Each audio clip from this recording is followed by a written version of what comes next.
Hi guys, and welcome to my channel. Who knew I would say that, but here we are. I made a channel specifically for learning how to take care of your curly hair, or if you wish to transition into natural hair, or just basically have a better hair routine.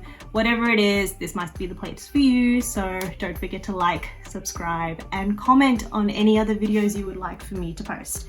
So let's get straight into my big hair tips. Number one, research. When I started to understand that I actually had curly hair, I researched. So watching YouTube videos, following the big bloggers, understanding how they transitioned, even Googling how to take care of curly hair, it all helps. You may find some conflicting information because one thing that might work for one person may not work for another. So there's a couple of things here and there that might be a little bit, she didn't say that there, but this person said it here. I don't know.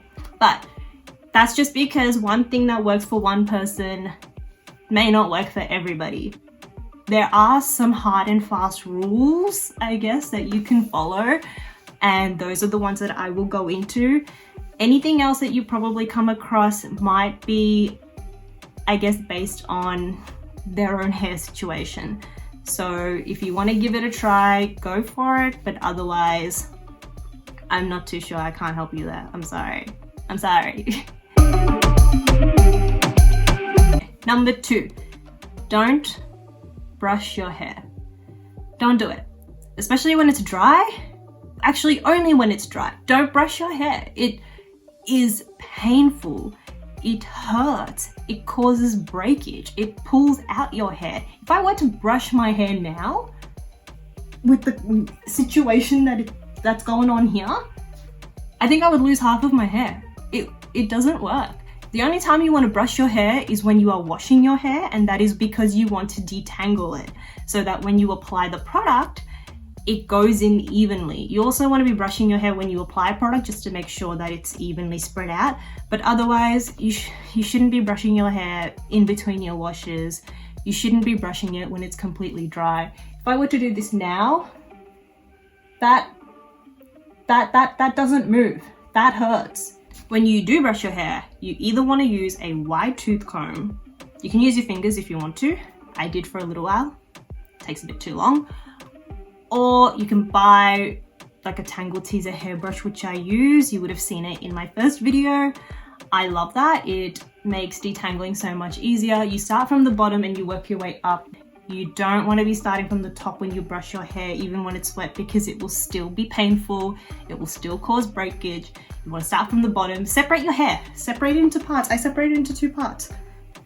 And I brush my hair. Otherwise, it will cause breakage. It will pull out more hair than needs to be pulled out. You will lose hair, of course. You might see a chunk of it come out, but that's okay. The first few months especially, because your hair might still be recovering from a lot of damage, you might see that you lose a lot of hair, which is okay. Tip number three, you should be using the right products. So a lot of your research will come down to which products should you avoid and which ones you should use. So typically you'll have a mask, you'll have a shampoo, a conditioner, a leave-in conditioner for your after wash, and a gel for the hold. So your leave-in conditioner and your gel you'll put on after you've washed your hair. All your products should be silicone and sulfate free. If you notice that the product says it's good for curly hair, but you check the ingredients on the back and the shampoo has a sulfate or the conditioner has a silicone, then you know it's actually not made for curly hair. A lot of curly girl approved products will just be free of those chemicals. Sulfates are a harsh detergent which will strip your hair of its natural oils, which you actually need. And silicones just coat your hair like a plastic. It's not actually doing anything great for your hair. It doesn't allow the nutrients or the moisture from your conditioner to actually go in and penetrate your hair. It just sits on top and it doesn't really do anything. That means it's also going to make your hair more dry. It's actually not going to keep that moisture in that you need to maintain curls for a couple of days. you might notice that your curls become more dry more frequently, and it could come down to the fact that your shampoos have sulfates in them and your conditioners have silicons. So avoid those two main chemicals in the shampoos, conditioners, or just any other hair product. Just avoid them. I know also there are certain types of alcohols to avoid as well. If you check the back of the ingredients and you notice there are certain alcohols, some are good, but some are pretty bad. I have noticed that there are certain shampoos out there that have rubbing alcohol in them. I don't know why. It makes zero sense to me. Even if, you know, you have straight hair, that's probably not something that you want to be putting in your hair. I guess some of the most easiest products to find in Australia would be probably the Shea Moisture ones, and there's also Maui Moisture. So Priceline sells both, which is great. Woolworths does sell Maui Moisture now. So if you want something that's practically readily available for you to just grab and go, try those two. There's also other products that you can buy online. There's a lot of curly hair websites that will tell you which products are good or which are bad, or will just provide you with the list of products that you could buy from their online stores. Switch your products. That's probably the biggest thing that's going to help with your curly hair. It will probably help with your overall hair health. Rule number 4, which you'll hate me for, but that's okay. It will help. No heat, no color. Bad. Done. I gave my hair straightener away to my sister 2 years ago when I decided I am not straightening my hair anymore. And I did it because I didn't want the temptation to be there. Obviously, you can still straighten your hair if you really want to, or you could color your hair if you really want to, but be prepared for the consequences. Your hair may become more dry, maybe more brittle, you may notice you're getting more split ends, and that would mean deep conditioning more frequently. You can't expect to go ahead and damage your hair without some kind of dryness consequence coming out of it. There will be some reaction to that, especially because curly hair is already so dry. I have contemplated coloring my hair for the past 6 months and I haven't done it, simply because I always revert back to the idea of I've come this far, my hair looks great, why do I want to put myself through that? If you want to, please do not hesitate. If you want to color your hair, if you want to straighten it every now and then, go for it. All I'm saying is that be prepared for the consequences when you do that, because it may backtrack you a month or 2 of recovery from all that other heat damage or color damage you've already put your hair through. When you use a hairdryer, you want a diffuser attachment. So you can order them off eBay. You could get a whole new hairdryer if you wanted to, which is what I did, which came with a diffuser attachment, and you will diffuse your hair instead of hair drying your hair. But you want to do that in a low heat, low fan setting, and even press the cool button every now and then, just because you don't want the heat. The heat will cause frizz, and the gel cast that you have from using the gel may not stay intact. So you want cool air, low fan, which will help with drying your hair, but will also maintain the gel cast or just maintain the shape of your curls.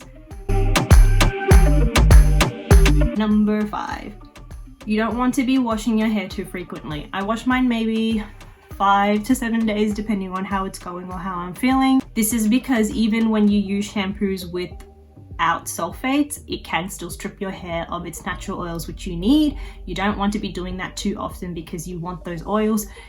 Washing your hair too frequently will also cause dryness. So the whole point of washing your hair is to get rid of any buildup. Washing your hair maybe once a week is a better option. If you really need to wash your hair, I would recommend co-washing. Co-washing is practically your in-between washes. It's not as harsh as a shampoo wash, it's a bit more delicate, but that will also mean that it's not stripping your hair of its natural oils.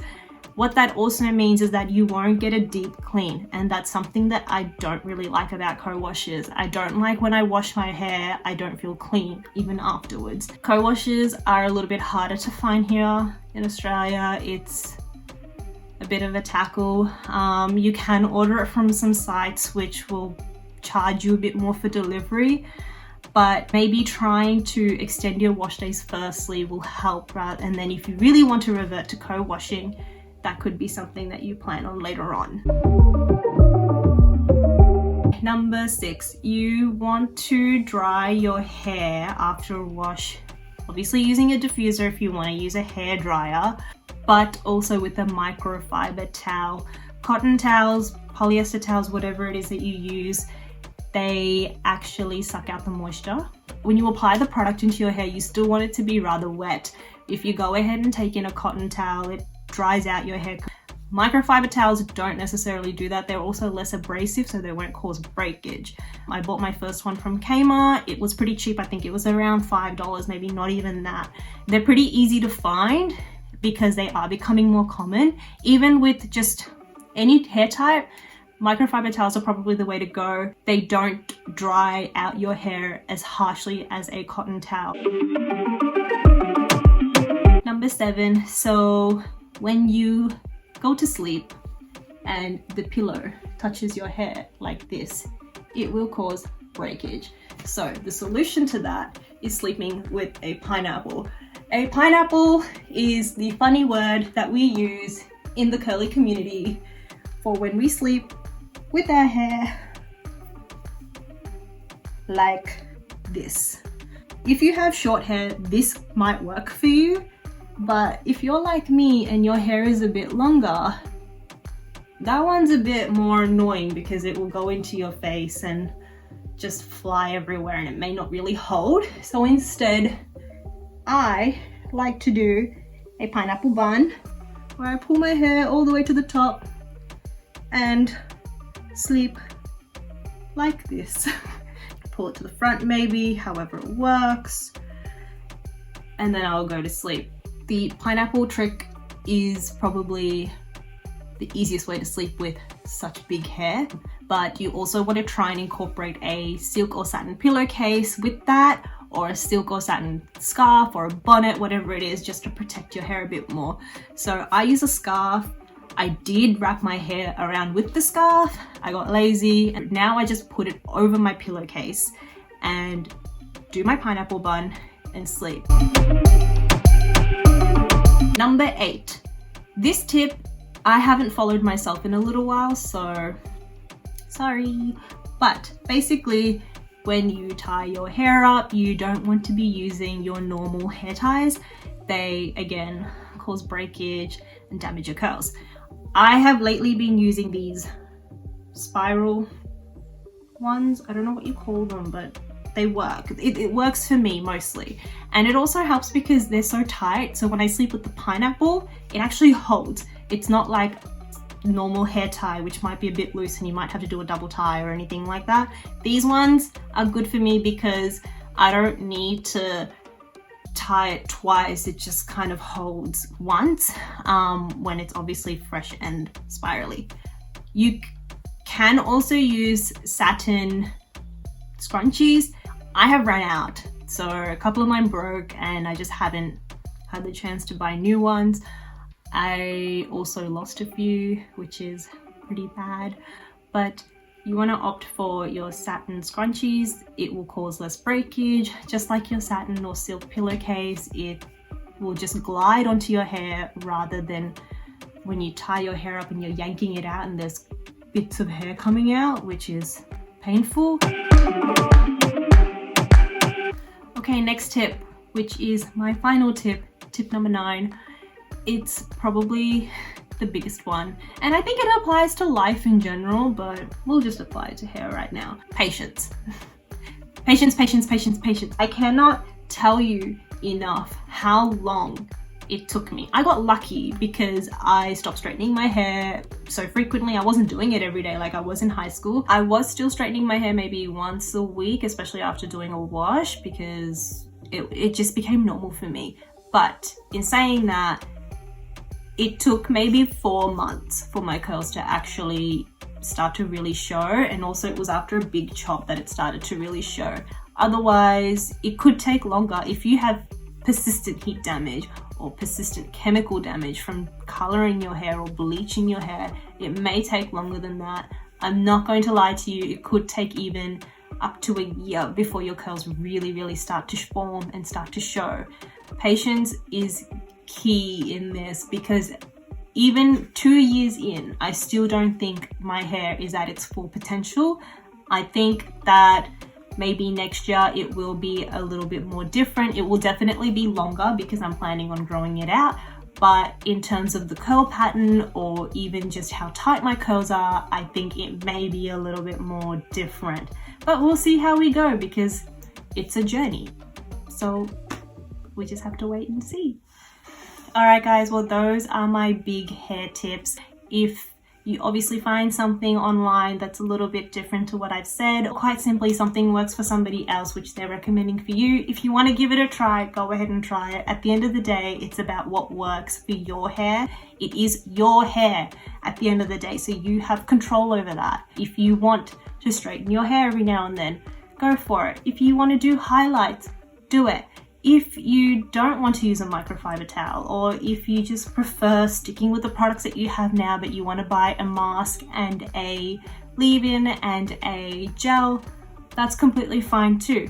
At the end of the day, it's about what you want to do with your hair, but these tips are probably the biggest ones that I can share with you which will help with your curly hair transition journey. Let me know how you go, and if you have any questions, comment below. Don't forget to like and subscribe, and thank you for watching.